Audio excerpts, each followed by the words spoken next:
শুকিয়ে কি সুন্দর হয়ে গেছে, দেখেন জাস্ট কত সুন্দর সুন্দর ডালের বড়ি।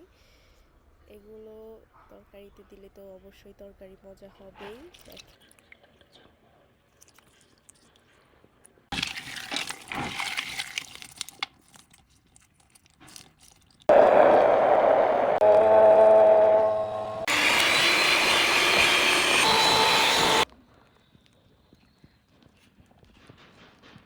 পাইপিং ব্যাগ নিয়ে তারপরে করলে ভালো হয়। হ্যাঁ, কি করব?